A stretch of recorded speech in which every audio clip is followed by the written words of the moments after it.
former Secretary of State Madeleine Albright had mentioned that in the U.S. bombing of Serbia and Kosovo back in '99, she felt that although the act may have been illegal under international law, that it was nevertheless the right thing to do.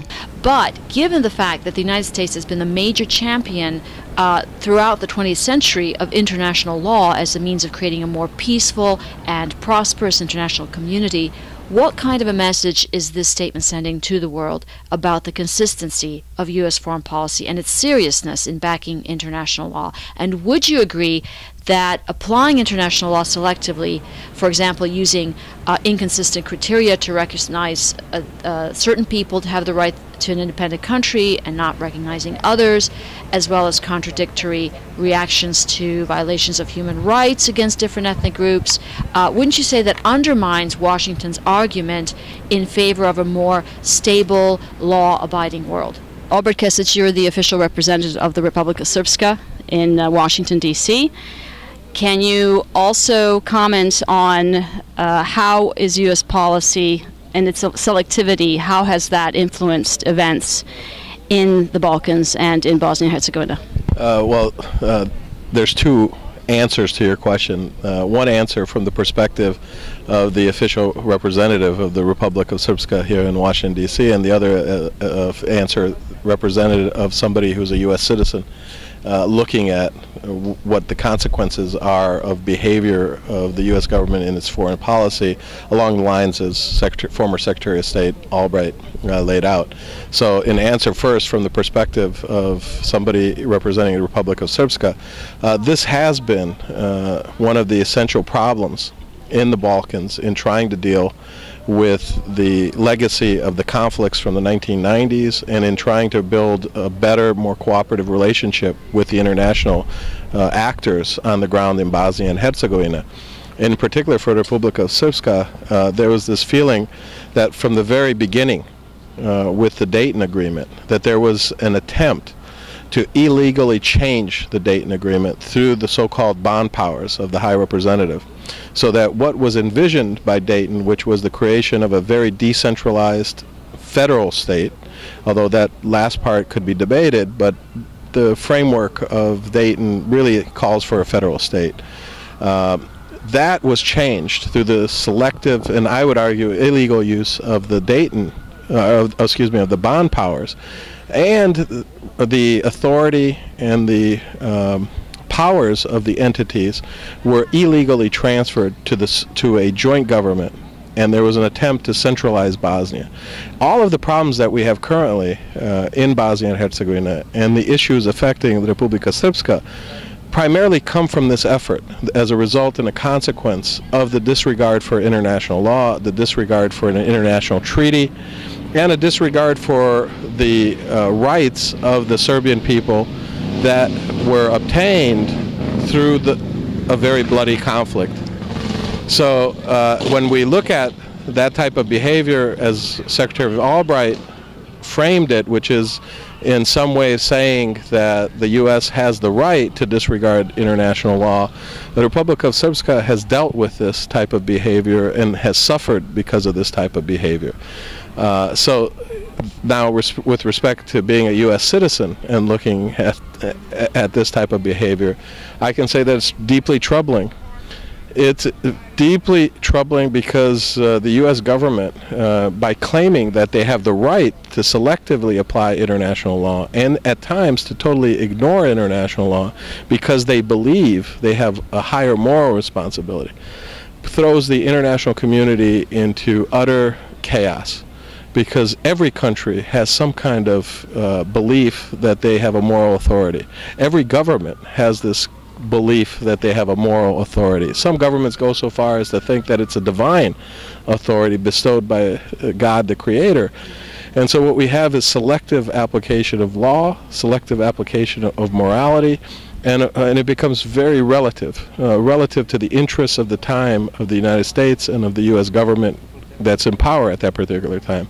Of course, this creates a major backlash in the international community, where especially small states feel very vulnerable. They don't think that the big powers, the superpowers, especially the United States, have the right to violate international law, because that creates a situation where nobody feels secure. And if nobody feels secure, then they tend to take measures to increase their feeling of security, which often create greater instability. For example, trying to develop weapons of mass destruction. So now we have a situation where by U.S. government leaders behaving in a way as if the U.S. is an indispensable nation that has specific powers that they can claim for themselves regardless of international law, I think it creates great instability globally. And since the United States has been the major champion in history of international law, since they're lots of commotion at the White House today. But with the United States being, promoting international law and international organizations throughout the 20th century, trying to create law, order, stability in the world, because that has been one of the goals of the United States and goals here in Washington of everybody that we know who deals in government, to go around the world and selectively apply international law certainly does not give smaller countries, as you said, the kind of impetus and motivation to want to follow international law. And with regard to Bosnia and Herzegovina in particular, it appears that what was set in the Dayton Agreement, many have wanted to violate it or change it because of their feeling of being threatened, or that the Republic of Srpska itself, the more independent it is, the more threatening that is to Bosnia and Herzegovina. Do you feel that Republika Srpska as an entity, a strong entity, a decentralized part of Bosnia and Herzegovina, is a threat to the entire country or not?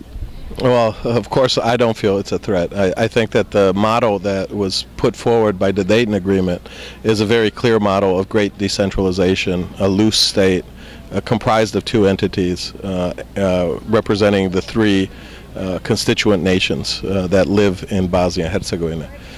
So if you look at the model that was set forth in Dayton, if you look at the only real way of keeping the joint state together, which is consensual arrangement, where all of the representatives of the three constituent people and the peoples themselves feel that they have enough security for their primary interests, then we can say that Dayton may not have resolved all of the problems that led to the conflict in the first place, but it did provide a healthy framework for things to move forward, and it did provide for a joint state that could thrive if both entities thrive, a joint state that could be very effective, that could function much better than it's currently functioning if there was a consensual arrangement where there was an agreement amongst the main political actors within Bosnia and Herzegovina. The problem is, up until recently, there was an attempt to impose the views of one group within Bosnia, which favored a more centralized state, and to impose it on the Serbs and the Croats and those who don't want a centralized state in Bosnia. Now, we know that that attempt has led to where we are now, and that has led to failure. So it's obvious that there is room for another type of approach, and that other approach, which hasn't been used, is to try to really do what Dayton wanted to do, which was to build a decentralized state. If there's goodwill and good faith among all of the political actors, then there is a chance of building a more efficient, functional state. But in order to do that, you have to accept the premise that that state has to be highly decentralized. And we have seen a lot of progress in the past years with the cooperation of the Republika Srpska entity. We saw recently progress in Brussels with the framework agreement and that all the political parties have agreed to, that would then eliminate a certain amount of selectivity in which ethnic groups can run for power in Bosnia and Herzegovina. Do you feel that this is something that the European Union would recognize as progress and perhaps would be a step toward the European Union eventually recognizing Bosnia and Herzegovina as part of that organization? Well, I think the framework agreement that was reached in Brussels by the leaders of the main political parties, number one, reaffirm the position of Republika Srpska, which was very clear from the very beginning, and that is that the only solution that is acceptable is based on the principles that the Republic of Srpska put forward, which is that the citizens of the Republic of Srpska should elect their member of the presidency through direct elections. That they have that right currently, and that right should be upheld in any arrangement that's made in trying to comply with the decision of the European Court related to the Sejdić-Finci case. So that was a reaffirmation of the position of the Republic of Srpska. Secondly, the Republic of Srpska has fought very hard to convince its partners within Bosnia-Herzegovina, but also its European partners, that the way forward towards eventual European Union membership does not mean a greater centralized state that only can negotiate through at one level and creating new agencies or institutions at the state level. That there has to be a role for every level of governance within Bosnia in the European process. Now the agreement in Brussels reaffirms that position. So for Republic of Srpska, this was a very important milestone in that its positions were accepted, given legitimacy once again by the European Union, and now the ball has been transferred to where it really needs to be, which is in the court of the Federation. Because really, for Bosnia to move forward, there has to be an agreement between the Bosniaks and the Croats. If there is an agreement over how they're going to elect two other members of the Bosnian presidency, then there is a chance of moving forward in meeting other markers that have been put before Bosnia by the European Union. That's an entirely different debate that awaits the citizens of Bosnia-Herzegovina, because it's very unclear as to how long that process is going to take, and if it takes so long, is that the only option for Bosnia to achieve economic and political stability. For the Republic of Srpska, this is a much better course than was trying to be imposed on it, which was that the only way towards European Union membership was through greater centralization of the state. Now, the fundamental interests of the Republic of Srpska have been met, and there are certain guarantees that have been put in place through this framework agreement which allow for a role for Republic of Srpska in this process of trying to attain EU membership. And I think that's a step forward. Now the question is, can the representatives of the Bosniak people and the Croatian people come to an agreement on what to do with the Federation?